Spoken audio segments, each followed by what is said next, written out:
अच्छे होंगे और अच्छे से पढ़ाई कर रहे होंगे। तो डियर स्टूडेंट, आज के सेशन में हम दो टर्म्स की बात करें जो आपके 10th स्टैंडर्ड के लिए इम्पोर्टेंट तो है ही, उसके अलावा जब आप हायर स्टैंडर्ड में जाओगे 11th में 12th में तो भी ये टर्म्स आपके बार बार यूज होते रहेंगी।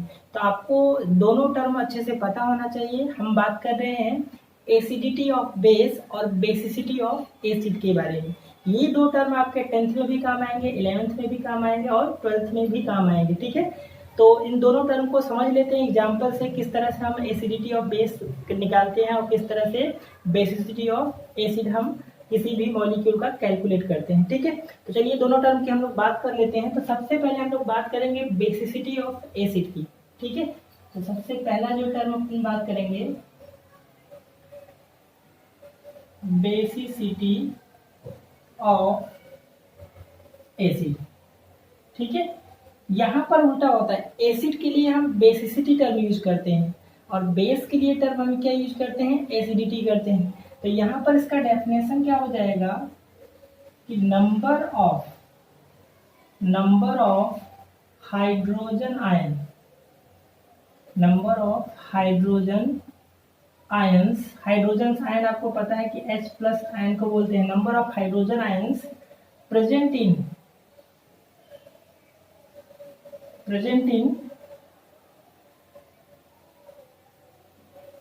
aqueous solution of acid.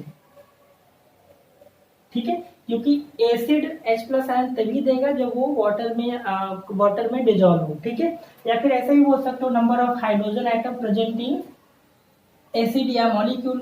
ठीक है, तो उसी को बोलते हैं हम क्या, बेसिसिटी ऑफ एसिड। अब फॉर एग्जांपल अगर हम बात करें, ठीक है, एग्जांपल की बात करें, जैसे आपके 10th लेवल में अगर एसिड की बात करें तो जैसे आपका हाइड्रोक्लोरिक एसिड हो गया, HCl हो गया। ठीक है, अगर हाइड्रोक्लोरिक एसिड हो गया, HNO3 हो गया।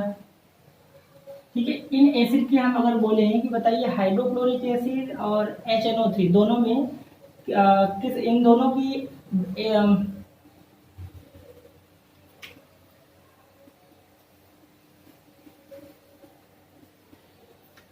तो हम इसका एग्जांपल समझ लेते हैं। ठीक है, एक तरफ मैं यहाँ पे कुछ मॉलिक्यूल लिख दे रहा हूँ, एसिड लिख दे रहा हूँ। ठीक है, और यहाँ पर मैं उसका बेसिसिटी हमें जो कि निकालना है क्या होगा, बेसिसिटी ऑफ एसिड। ठीक है, तो कुछ एसिड मैं यहाँ पे लिख रहा हूँ जो आपके 10th लेवल में, जैसे अगर हम बात करें HCl की, HCl का पूछा जाए बताइए इसकी बेसिसिटी कितनी होगी। ठीक है, तो HCl में आपको एक हाइड्रोजन दिख रहा है तो इसकी बेसिसिटी कितनी हो गई, 1 हो गई। ठीक है, इसी तरह से बात किया जाए नाइट्रिक एसिड। ठीक है, तो नाइट्रिक एसिड में हाइड्रोजन कितना दिख रहा है, 1 दिख रहा है, तो इसकी बेसिसिटी कितनी हो गई, 1 हो गई। अगर हम बात करें H2SO4 की, ठीक है, इसमें आपको हाइड्रोजन कितने दिख रहे हैं, 2 दिख रहे हैं, तो इसकी बेसिसिटी कितनी हो जाएगी, 2 हो गई। ये तीनों के तीनों स्ट्रॉन्ग एसिड होते हैं, जो कि मैंने आपको पता होगा कि hydrochloric acid, nitric acid, H2SO4 acid, ये दोनों के दोनों एसिड क्या होते हैं, स्ट्रॉन्ग एसिड होते हैं।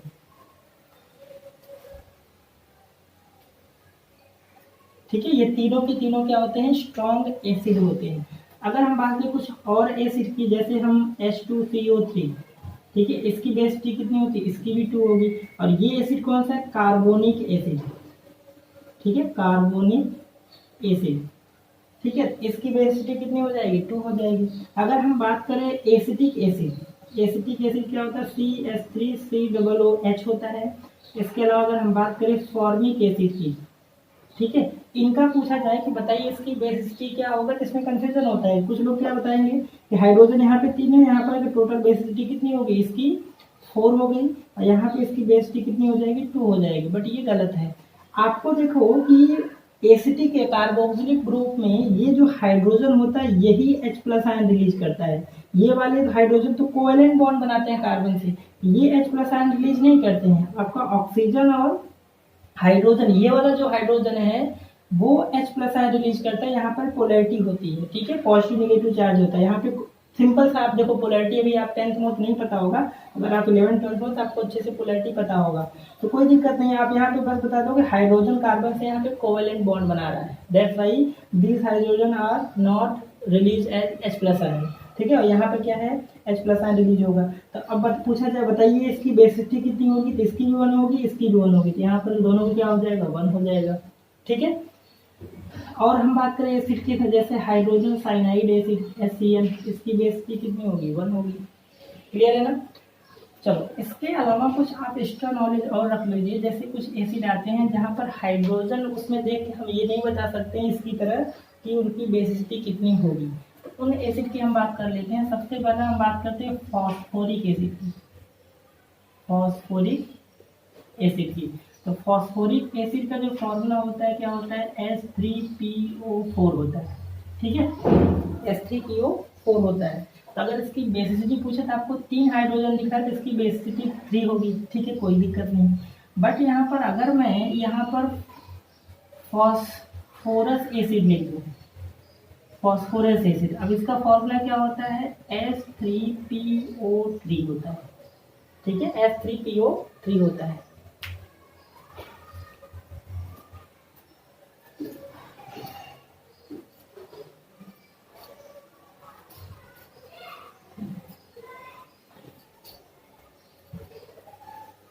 अब अगर मैं इसकी आपको बेसिसिटी पूछ लूँ तो आप क्या बोलोगे, 3। ठीक है, क्योंकि 3 हाइड्रोजन दिख रहा है तो इसकी भी बेसिसिटी क्या बोलोगे आप, 3 बोलोगे। बट इसकी बेसिसिटी क्या होती है, 3 नहीं होती है। हालांकि आपको ये 10th लेवल में नहीं आएगा, ये आप 11th में पढ़ोगे, फिर भी आप, क्योंकि फॉस्फोरिक एसिड 10th में आप सुनोगे, तो एटलीस्ट इसकी बेसिसिटी तो पता होना चाहिए। ठीक है, तो यहाँ पर मैं भी रीज़न बताता हूँ क्यों ऐसा है। तो यहाँ पर H3PO में 3 दिख रहा है, 3 इसकी बेसिसिटी होगी, मतलब ये 3H+ आयन रिलीज करेगा। और फॉस्फोरस का फॉर्मूला क्या होता है, फॉस्फोरस एसिड का, H3PO3। इसकी बेसिसिटी कितनी होती है, 2 होती है।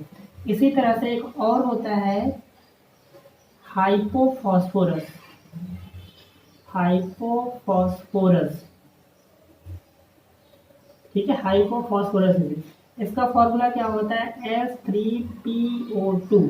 इसका पूछा जाए इसकी बेसिसिटी कितनी होगी, तो इसका भी आप 3 ही बोलोगे अगर नहीं पता है तो। बट आज के बाद आप तीनों का करेक्ट आंसर बताओगे। इसकी बेसिसिटी कितनी, 3, इसकी कितनी होती है, 2, इसका कितना होता है, 1, और इसका रीजन भी आप बता लोगे आसानी से। ठीक है, तो चलो इनके रीजन को समझने के लिए आपको इसका स्ट्रक्चर पता होना चाहिए। अब देखिए यहाँ पर सेंट्रल एटम फॉस्फोरस है तीनों के तीनों में, और फॉस्फोरस के पास वैलेंस इलेक्ट्रॉन कितने होते हैं, 5 होते हैं। ठीक है, 15 एटॉमिक नंबर 285, 5 वैलेंस इलेक्ट्रॉन, मतलब ये हर एक फॉस्फोरस कितने 5 बॉन्ड बनाएगा। तो अगर इसकी स्ट्रक्चर की बात करें, ध्यान दीजिए बच्चा लोग, कि फॉस्फोरस हो गया, इसमें एक ऑक्सीजन डबल बॉन्ड, बाकी जो होते हैं वहां पर 3 OH कुछ इस तरह से अटैच होते हैं।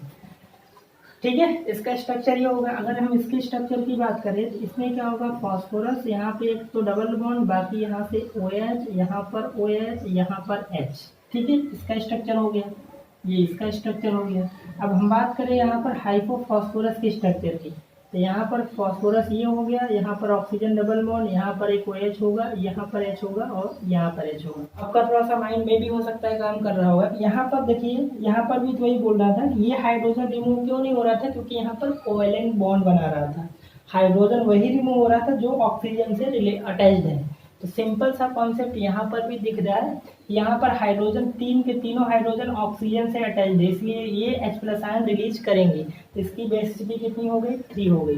बट सेकंड केस में जरा देखिए, ध्यान दीजिए, फॉस्फोरस एसिड H3PO3 है। ठीक है, अब इसका स्ट्रक्चर में ध्यान दीजिए कि फॉस्फोरस यहाँ से सिर्फ 2 ही हाइड्रोजन है जो ऑक्सीजन से डायरेक्टली अटैच्ड है, बाकी तीसरा हाइड्रोजन तो वहाँ से फॉस्फोरस से कोवेलेंट बॉन्ड बना रहा है। ठीक है, यहाँ पर क्या बना रहा है, ये हाइड्रोजन कोवेलेंट बॉन्ड बना रहा है, कोवेलेंट बॉन्ड बना रहा है, इसलिए H+ आयन रिलीज नहीं होगा, 2 ही है। तो इसकी बेसिसिटी कितनी हो जाएगी, एक यहाँ से एक यहाँ से 2 हो जाएगी। इसका कितना, एक यहाँ से एक यहाँ से एक यहाँ से, टोटल कितना हो जाएगा, 3 हो जाएगा। अब यहाँ से बिल्कुल बता सकते हो, एक ही OH है तो ये एक ही हाइड्रोजन रिमूव करेगा, तो यहाँ पर इसकी बेसिसिटी कितनी हो जाएगी, 2। बाकी ये दोनों तो क्या बना रहे हैं, कोवेलेंट बॉन्ड बना रहे हैं। ठीक है, कोवेलेंट बॉन्ड जो हाइड्रोजन फॉस्फोरस से बना रहा है वो H+ आयन के फॉर्म में रिलीज नहीं होगा। तो आई थिंक आपको कॉन्सेप्ट क्लियर हो गया होगा रीजन के साथ। ठीक है, ये आप अच्छे अच्छे बच्चों से पूछ लीजिए 11th क्लास में, इनको ये नहीं पता हुआ क्यों है, या पहली बात ये इसकी बेसिक नहीं बता पाएंगे। तो आप 10th स्टैंडर्ड में हो और आप चाहते हो कि आप आगे अच्छा आपका बेस स्ट्रांग हो, तो आपको ये सब चीज़ें याद रखना पड़ेगा। ओके बच्चा लोग, चलो नेक्स्ट हम लोग बात कर लेते हैं एसिडिटी ऑफ बेस की। तो हम लोग ने बेसिसिटी ऑफ एसिड पढ़ लिया, और नेक्स्ट जो टर्म है एसिडिटी ऑफ बेस के बारे में। इसमें बहुत ज़्यादा कुछ कंफ्यूजन, ऐसा कोई एक्सेप्शनल पॉइंट नहीं है, तो आसानी से एसिडिटी ऑफ बेस आप बता सकते हो हाइड्रोक्साइड आयन देखते हैं। ठीक है, तो इसको डिफाइन कर लेते हैं। सेकेंड अपना जो टर्म है एसिडिटी ऑफ बेस। ठीक है, बेस के लिए हम एसिडिटी टर्म यूज करते हैं और एसिड के लिए क्या यूज करते हैं हम, बेसिसिटी। ठीक है, जस्ट उल्टा होता है। अगर इसके डेफिनेशन की बात करें तो क्या हो जाएगा, number of hydroxide ion. Hydroxide ion क्या होता है, OH माइनस आयन। ठीक है, number of hydroxide ion present in base.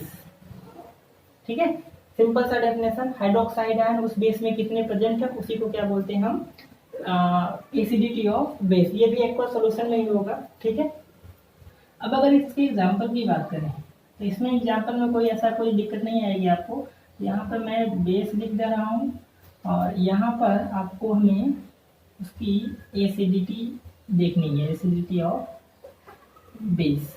Okay, चलिए कुछ एग्जांपल देख लेते हैं। जैसे अगर हम बात करें अल्कली बेस क्या होते हैं, वाटर सोल्यूबल बेस को हम क्या बोलते हैं, अल्कली बेस बोलते हैं। फॉर एग्जांपल जैसे पोटेशियम हाइड्रोक्साइड KOH हो गया। अब बात करें हम सोडियम हाइड्रोक्साइड, इसका कॉमन नेम क्या है, कॉस्टिक सोडा है। ठीक है, NaOH का, इसका पोटेशियम हाइड्रोक्साइड। अगर इन दोनों के अगर हम बात करें, इसकी एसिडिटी कितनी होगी, 1 होगी। इसकी भी एसिडिटी कितनी होगी, 1 होगी। ठीक है, अगर हम बात करें मैग्नीशियम हाइड्रोक्साइड MgOH ट्वाइस, इसकी बोला जाए, बताइए इसकी एसिडिटी कितनी होगी। तो यहाँ पर OH कितने दिख रहे हैं, 2 रहे, तो इसका 2 हो जाएगा। इसका कॉमन नेम इंपॉर्टेंट और ध्यान रखिएगा, इसका कॉमन नेम है मिल्क ऑफ मैग्नीशिया। कि 10th में इस तरह से कॉमन नेम जिस कंपाउंड के वहां से क्वेश्चन आते हैं तो आपको ध्यान रखना पड़ेगा। इसी तरह से एक होता है CaOH ट्वाइस, इसका भी कितना होगा, एसिडिटी 2 होगा। इसका कॉमन नेम क्या है, इसका नाम है स्लेकेड लाइम। अगर आए तो भी ये कैल्शियम हाइड्रोक्साइड, या फिर एक और नाम है लाइम वाटर आए। ठीक है, क्योंकि आपको 10th में पता है इस तरह से आ जाते हैं, वो क्लोरीन से रिएक्शन कराते हैं तो क्या प्रोडक्ट बनता है, तो आपको कॉमन नेम जो भी आपके 10th में वो आपके लिए इंपॉर्टेंट है। इसी तरह से बात करें हम एल्युमिनियम हाइड्रोक्साइड की, तो यहाँ पर कितना आ जाएगा, OH कितने दिख रहे हैं, 3 दिख रहे हैं, तो इसकी एसिडिटी कितनी हो जाएगी, 3 हो जाएगी।